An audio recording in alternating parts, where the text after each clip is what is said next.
Olá, o Conexão Eleitoral começa agora. Hoje nós vamos mostrar a passagem do programa Justiça Eleitoral Itinerante pelo Pará. Você também vai ver o sistema que permite ao eleitor fiscalizar arrecadação e gastos de partidos e candidatos. O Pará foi mais um estado a receber o programa Justiça Eleitoral Itinerante. Um programa vai permitir que o eleitor acompanhe as movimentações financeiras de partidos e candidatos praticamente em tempo real. E ainda, a preparação dos tribunais regionais eleitorais para as eleições de outubro. Você vê tudo isso agora no Conexão Eleitoral. O Pará recebeu a Justiça Eleitoral Itinerante.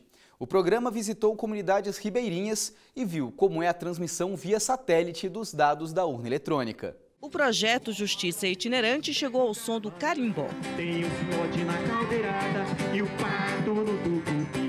O presidente do Tribunal Superior Eleitoral, ministro Luiz Fux, e outros ministros da Corte foram até a ilha de Combu, em Belém do Pará, para conhecer a realidade dos eleitores que vivem nas regiões ribeirinhas. Combu tem 580 eleitores. Eles são divididos em duas seções. O principal meio de transporte da população é o barco. Para nós é tão importante que o cidadão tenha acesso à justiça, vá à justiça, como também é importante que a justiça vá ao cidadão. Basta que verifiquemos o exemplo de hoje. Não adianta a justiça estar aberta à população de Combu. É preciso que a justiça venha a Combu. Na ocasião, os ministros puderam conhecer o sistema de transmissão de dados via satélite, que é usado no dia da eleição. Tivemos a oportunidade agora de fazer a demonstração da votação e a transmissão de dados. Uma simulação para que Vossas Excelências pudessem ter a ideia de como processamos os votos da eleição aqui nesta ilha do Combu. Na escola onde aconteceu o evento, os alunos participaram do programa Eleitor do Futuro. Crianças de 6 a 12 anos aprenderam a importância do voto. O que a gente quer como escola judiciária é que a gente consiga resgatar o protagonismo do voto desde a base, né? Que a gente não ensine as crianças a votar só porque elas podem ter o título cancelado, futuramente perderem uma bolsa qualquer, não poder fazer matrícula em universidade pública. Não é isso que a gente quer. O que a gente quer é que as crianças sintam vontade de votar, que as crianças resgatem nelas o patriotismo, o civismo, né? E esses pequenos entenderam bem o recado. Tem que pesquisar para poder votar. Não pode sair votando em qualquer um, tem que conhecer primeiro para poder votar nele. Os alunos participaram de uma eleição simulada e o resultado foi anunciado pelo ministro Luiz Fux. Os 5 candidatos receberam os nomes de temas: educação, segurança, emprego, saúde, sustentabilidade, esporte e lazer.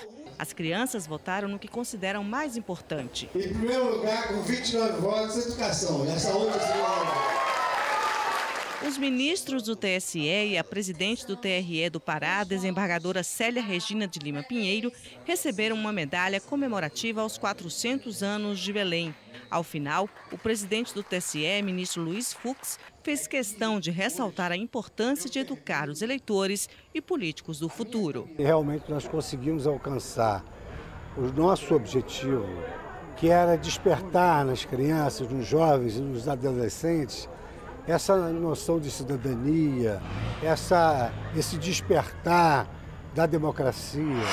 O estado também foi sede de um seminário sobre os desafios para as eleições de outubro. O seminário aconteceu na sede do Tribunal Regional Eleitoral do Pará. O evento faz parte do projeto Justiça Itinerante. Na ocasião, os ministros falaram sobre alguns desafios que a Justiça Eleitoral deve enfrentar nas eleições de 2018. Dentre os novos desafios, nós poderíamos indicar pelo menos 3 bem significativos. A questão do financiamento eleitoral, nós tivemos modificações recentes, tanto no fundo partidário como no fundo eleitoral. Nós temos também uma preocupação muito grande quanto à necessidade de ampliação da participação feminina, não só nos postos eletivos, mas na vida política nacional. E, finalmente, a questão das fake news, né, que trazem um risco. A mudança no nome social, no título de eleitor, também entrou no debate. As pessoas são o que se afirmam, são o que sentem que são. Então, se há transgêneros que se sentem homens, que participem na cota de homens. Se há transgêneros que são mulheres, que participem na cota de mulher. Em seguida, o presidente do TSE, ministro Luiz Fux, destacou os prejuízos da divulgação de notícias falsas. as chamadas fake news, numa eleição. A sociedade pode nos ajudar mudando o seu hábito. É preciso checar uma notícia antes de compartilhar. No próximo bloco, você vai ver o programa que permite a fiscalização das movimentações financeiras de partidos e candidatos. Voltamos já.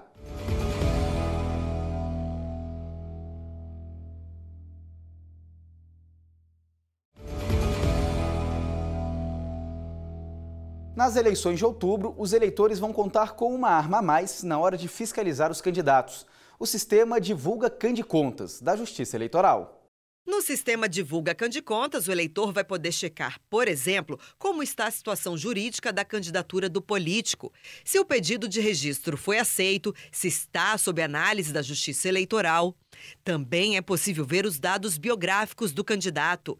Além disso, vai ficar disponível para o internauta a lista dos bens informados pelos políticos à Justiça Eleitoral. O Divulga Candicontas também é utilizado para as prestações de contas de campanha. E uma novidade, os eleitores vão poder fiscalizar a contabilidade de partidos e de candidatos. Isso porque o programa torna acessível as informações de campanha a qualquer interessado. Todo o processo do prestador de contas vai estar disponível.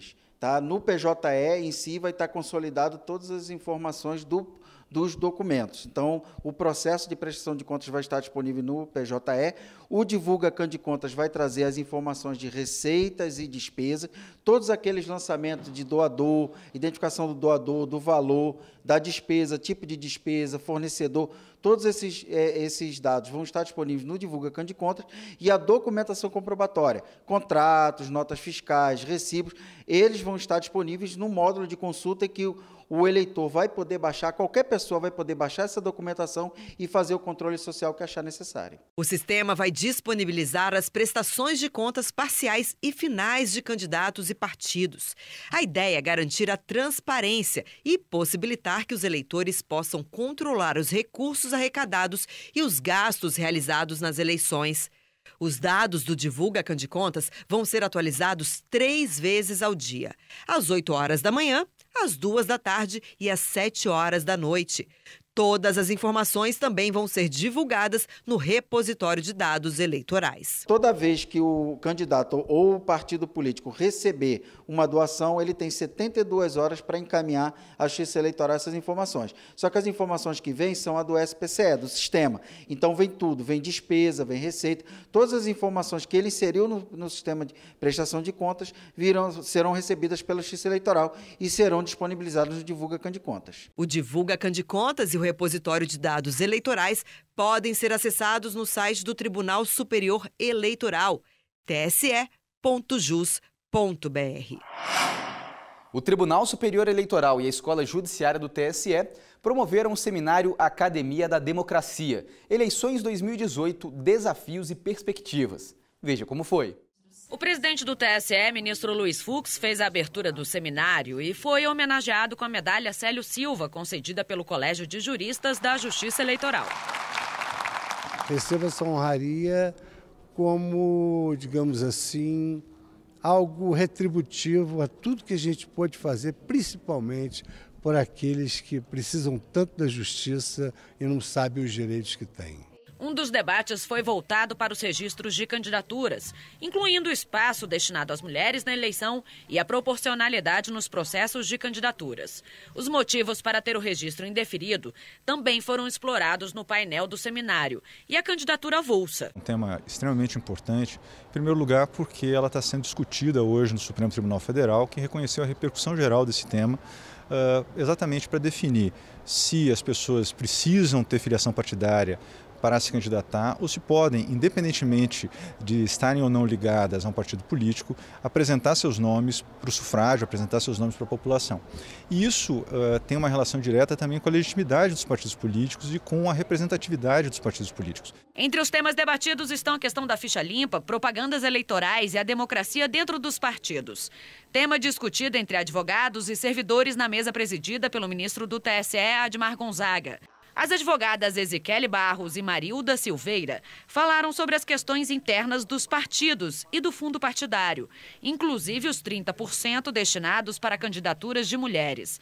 A participação do eleitor em relação aos partidos foi um ponto de destaque no seminário. É importante o envolvimento do eleitor no processo eleitoral como um todo. Então ele tem que não apenas conhecer os candidatos, mas também conhecer os partidos, a forma de procedimento dentro desses partidos. O seminário também foi espaço para debates sobre financiamento eleitoral, novas formas de abuso de poder, práticas de condutas vedadas durante as eleições e causas de inelegibilidade. A legislação eleitoral ela segue sendo, no Brasil e no mundo, uma legislação plena de lacunas ontológicas, axiológicas, e a Justiça Eleitoral procura compensar essa falta de harmonia sistêmica na sua atividade jurisdicional. Então esses eventos são importantes justamente para antecipar os problemas com os quais nós vamos nos deparar no pleito que se avizinha. O encontro foi um caminho para o diálogo e aperfeiçoamento das normas eleitorais. A lei da inelegibilidade, que foi a minha mesa que participei, é uma lei que tem muitos pontos polêmicos, muitos pontos controvertidos e que realmente precisa mesmo de um debate para aperfeiçoar. Já está mais do que na hora de nós reunirmos juristas, membros do Poder Judiciário, os congressistas, a imprensa, todas as pessoas do país para que iniciar um verdadeiro debate sobre uma atualização do Código Eleitoral, concentrar todas as regras em um único diploma, que evite essa quantidade de dúvidas que surgem a cada eleição. O presidente do TSE, ministro Luiz Fux, também destacou a importância da discussão sobre o processo eleitoral democrático dentro do tribunal. Aqui é que deve se realizar o maior congresso de direito eleitoral, porque nós temos os melhores juristas aqui no TSE, juristas de hoje e juristas de ontem, e temos também a melhor matéria-prima. O Tribunal Regional Eleitoral do Espírito Santo lançou uma cartilha para mostrar os limites da propaganda eleitoral. No Rio Grande do Norte, o TRE realizou um treinamento para ensinar os partidos a utilizarem o sistema Candex. E na Bahia, a Justiça Eleitoral fez uma palestra sobre financiamento de campanha. Tudo isso agora no Giro dos TREs.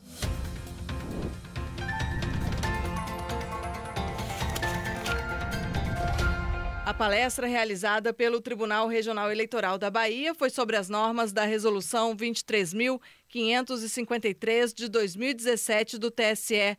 Foram debatidos assuntos como a arrecadação, gastos de recursos por partidos políticos e candidatos e prestação de contas. O evento foi aberto a todos os interessados. No Rio Grande do Norte, o TRE fez um treinamento sobre o sistema de registro de candidaturas destinado às agremiações. Cerca de 80 representantes de partidos políticos falaram sobre os procedimentos para minimizar a ocorrência de erros no lançamento dos dados. É uma forma de reduzir as correções e dar mais agilidade à tramitação dos processos. O que pode e o que não pode em período eleitoral está tudo na cartilha do TRE do Espírito Santo. Você encontra as informações no site da Justiça Eleitoral. Basta fazer uma busca pela palavra cartilha para saber, por exemplo, como uma propaganda eleitoral pode ser feita sem comprometer a legitimidade do processo eleitoral. O documento também reúne dicas para debates e para a imprensa, além de orientações para o eleitor sobre o uso da internet em período de campanha e como agir no dia da votação sem cometer nenhum deslize. A exposição Eleições no Brasil, a conquista da transparência e da legitimidade, conta a história do voto no Brasil, desde 1500 até hoje. A mostra já pode ser visitada no Museu do TSE. A exposição foi aberta pelo presidente do Tribunal Superior Eleitoral, ministro Luiz Fux. Uma exposição e um resgate histórico do processo eleitoral do país. Então, os senhores poderão verificar como se realizavam as eleições até esse advento da alta tecnologia das urnas eletrônicas. Acompanhado da ministra Rosa Weber, o ministro percorreu os corredores da mostra, que retrata como as eleições eram realizadas. Mostrar essa experiência, que desafios a gente já passou enquanto nação, né? E mostrar, assim, por exemplo, que algumas soluções que às vezes são propostas, né? Como um grande milagre, como se fosse resolver os problemas de uma vez por todas, né? Isso já foi tentado no passado e não deu certo. A exposição é dividida em 3 passagens. No Brasil Colônia, o voto da Leymar explica como era a seleção dos eleitores que eram escolhidos para votar. Só podia participar do pleito aqueles considerados homens bons. Judeus, negros, índios e mulheres ficavam de fora. Algo notável em todas as épocas era a tentativa de fraude. No Brasil Império, por exemplo, o eleitor preparava cédulas menores e escondia em uma maior. Para isso, utilizava papel seda e engomava com ferro de passar. Na hora de depositar na urna, ele fazia isso aqui, olha, várias cédulas como se fosse apenas uma. O passeio pelo museu permite ainda conhecer de perto a evolução das cédulas de votação e do título de eleitor. No Brasil República, a grande transformação das urnas em 130 anos de história chama a atenção. Nosso objetivo com a exposição realmente é trazer, possibilitar um espaço de reflexão para os visitantes, para que eles possam pelo menos se questionar, né, sobre o que eles estão fazendo, qual o papel desses candidatos e qual o papel que nós temos enquanto eleitores.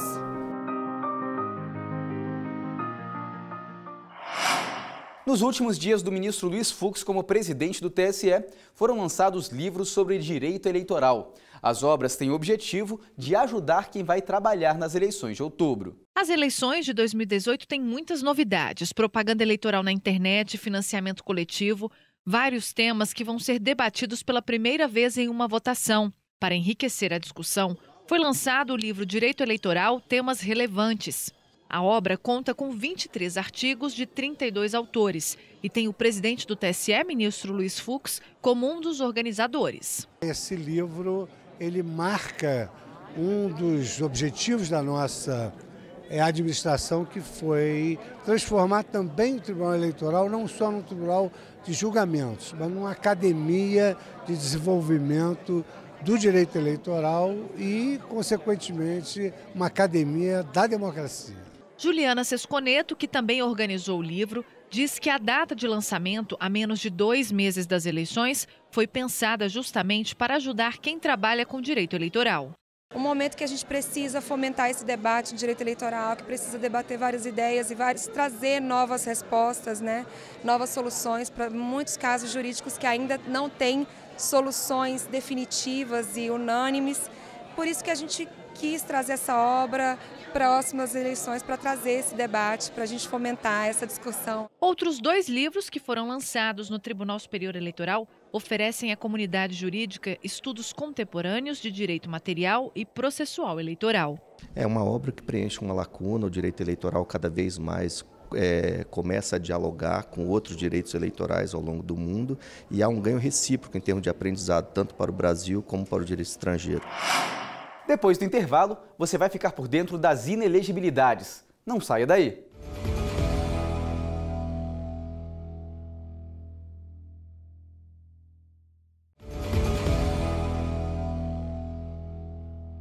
O TSE assinou um acordo com a Associação Brasileira de Rádio e Televisão, a Abratel, para combater a divulgação de notícias falsas. No termo assinado no gabinete do presidente do TSE, ministro Luiz Fux, a Abratel se compromete a trabalhar em parceria com a Corte Eleitoral.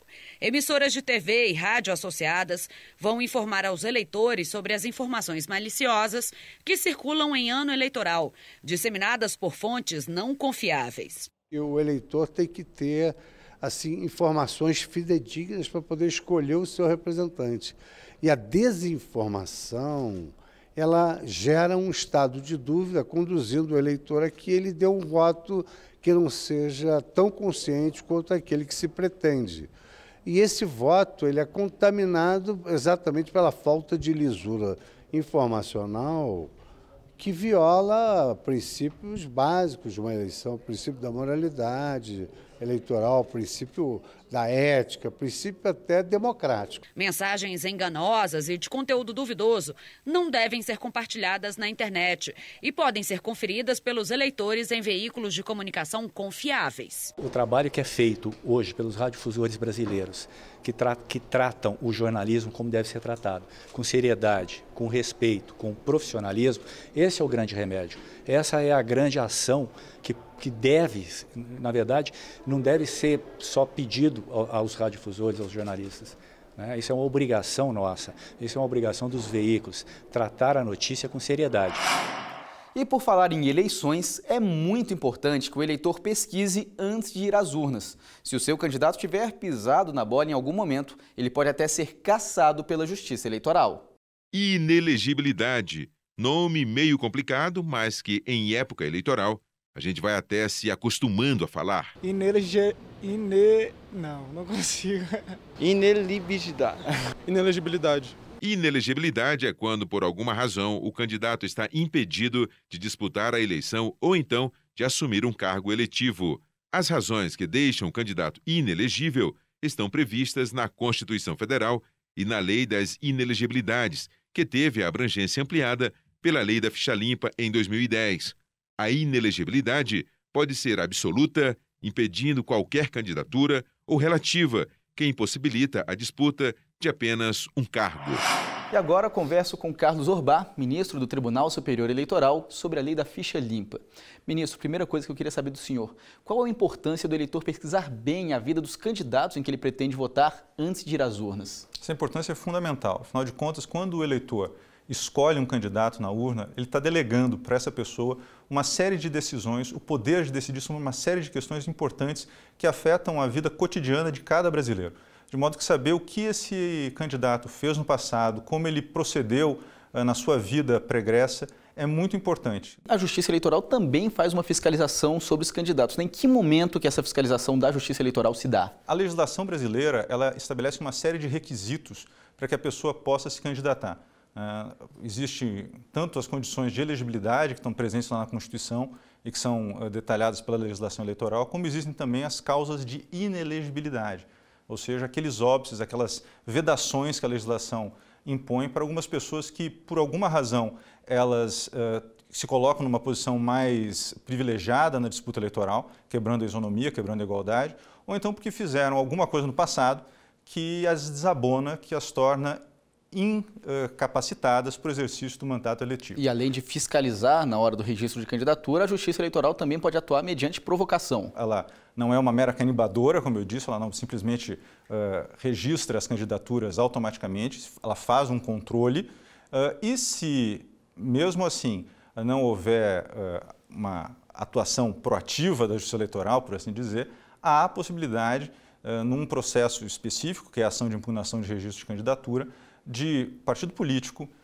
coligações, candidatos e o Ministério Público Eleitoral, qualquer um desses quatro personagens, impugnarem uma candidatura e abrirem um processo que vai fazer com que, ao final, o Tribunal Superior Eleitoral, aqui no nosso caso, de presidente e vice, repito, e a Justiça Eleitoral como um todo, venham a afirmar que um candidato é inelegível e que, portanto, não pode concorrer às eleições. O ministro, até agora a gente falou sobre a questão dos registros de candidatura. Eu queria que o senhor explicasse para a gente o que são as inelegibilidades supervenientes. Aquelas que ocorrem após o período de registro de candidatura. Todos os candidatos eles devem apresentar os seus pedidos de candidatura até às 19 horas do dia 15 de agosto do ano da eleição.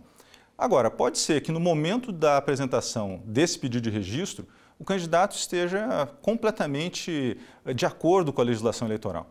Porém, com o passar dos meses e até o momento da eleição, ele tenha algum tipo de óbice posterior, e por isso a gente chama superveniente. E aí a legislação eleitoral cuida dessas hipóteses, a jurisprudência do Tribunal Superior Eleitoral é bastante detalhada nessas circunstâncias para saber qual é o impacto dessas inelegibilidades supervenientes nas candidaturas, enfim, dos cidadãos brasileiros.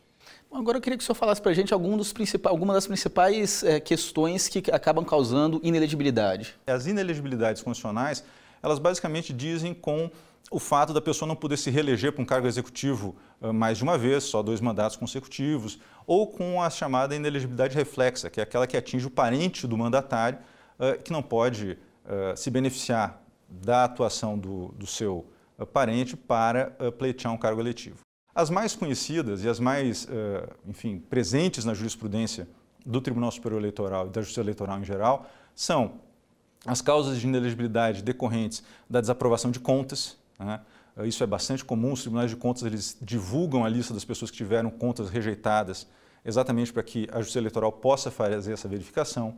As pessoas que foram condenadas em ações de improbidade e assim essa improbidade tem acarretado enriquecimento ilícito ou dano ao erário, e também há uma lista de vários crimes cuja condenação em órgão colegiado, não basta uma condenação por um juiz monocrático, mas sim por um órgão colegiado, acabam gerando inelegibilidade. Ok, ministro, muito obrigado pelas informações. O Conexão Eleitoral de hoje fica por aqui. Nos acompanhe também nas redes sociais e na página da Justiça Eleitoral no YouTube. Semana que vem a gente volta. Até mais!